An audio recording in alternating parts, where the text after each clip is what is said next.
It's Paul Marsh here on Express, and I'm delighted to say that I'm joined by Sue Atkins, who is a parenting author and coach. Sue, thank you very much. Oh, lovely to meet you. Sue, so obviously it is the end of the summer holidays. Some people are crying, some people are cheering, depending on how your summer holidays have gone so far. I've done an interview earlier this week, which was all about the children and how they're feeling about going back to school and everything else like that. So what we're going to talk about today is the other side of the coin, which is actually like how the parents are feeling, especially if your children are maybe going to a new school or they're going to a new secondary school or something like that. How do we feel as parents?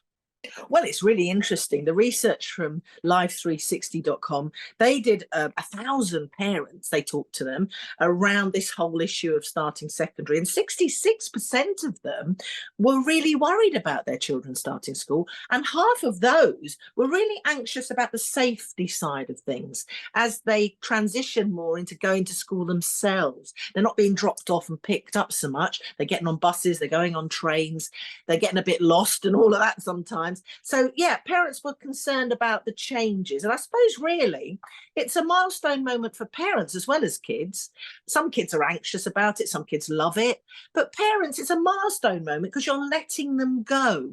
They're becoming more independent from you, which is normal and natural and that's supposed to happen. But it can take you a little while to get used to that too, because they don't, want to be hanging around with you all the time now. They're beginning that process of letting go. Well, that's exactly how it is. So my eldest daughter is 10 and she's about to go into year six of infants. So although I know a lot of this is about moving from year six into seven into the secondary school, a lot of this is happening to me because my daughter is very much, can I walk to school on my own, Dad? No, you can't. However, the funny thing is when I look back to when I went to school, which is, a long time ago, I think that I was walking on my own to school from about the age of 8 or something like that. So it's different times, isn't it? Well, you say that, you see. I think actually you're in a perfect place now in year six. I used to teach year six, actually.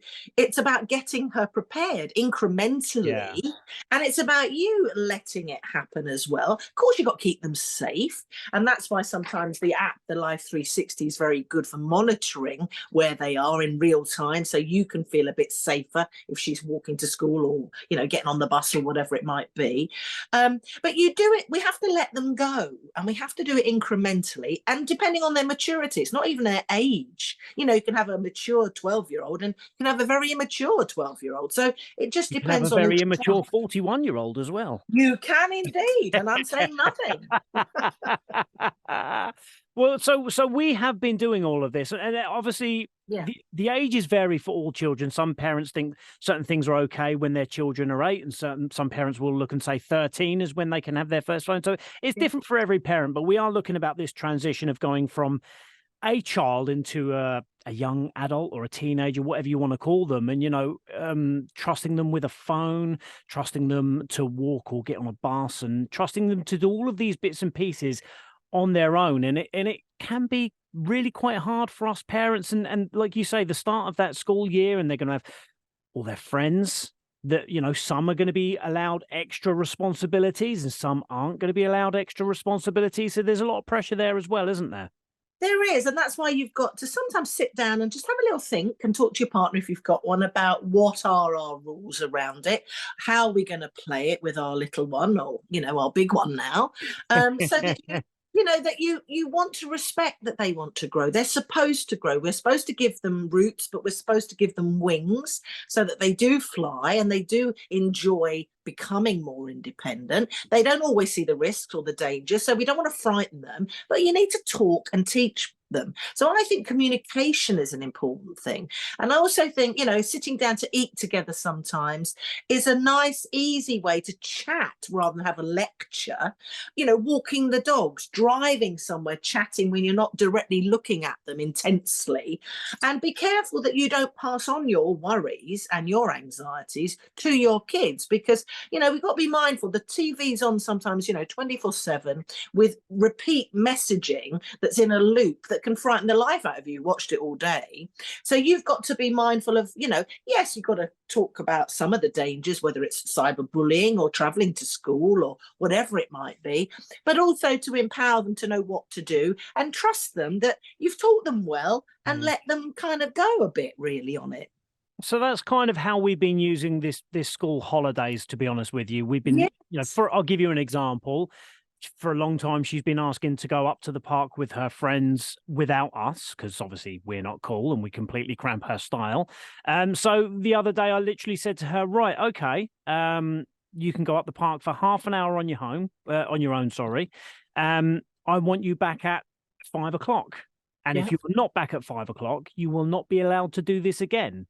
Sure enough, at 1 minute to 5, she was back home. And it's a similar sort of thing with the phone and all the other bits and pieces. I think it's a case of saying, right, okay, I will allow you more freedom as long as you can prove that you are responsible and you're going to take this seriously. I think that's wonderful.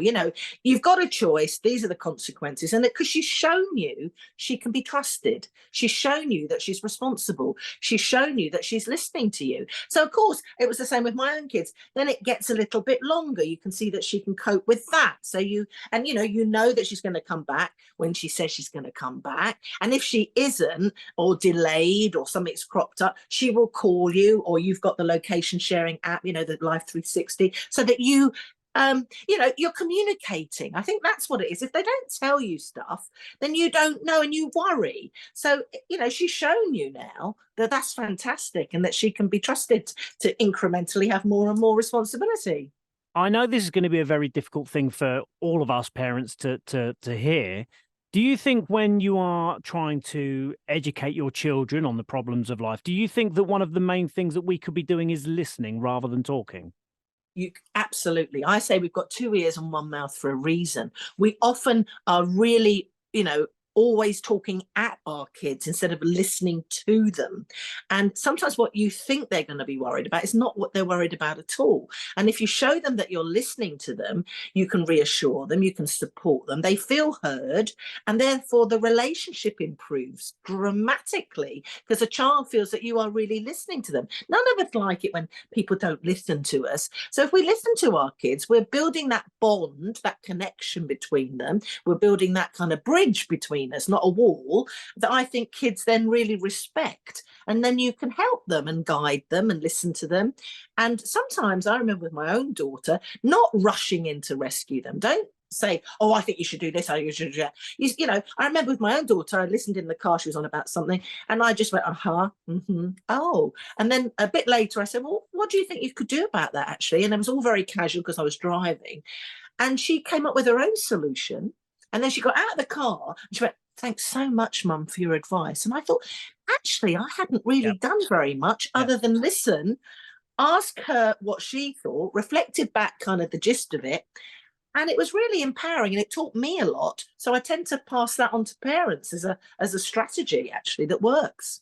So something that I mention to my daughter all the time, and I really don't think it helps at all, is I try explaining to her the fact that how short of a period school is in your entire life. In your, let's just say, 80 years of living, Yes. school is something like 12% of your entire life, and it is so small and minute. And okay, you might be having this issue or that issue, but in the grand scheme of things, honestly, it is, but I think when children are in that world, it is their entire world, isn't it?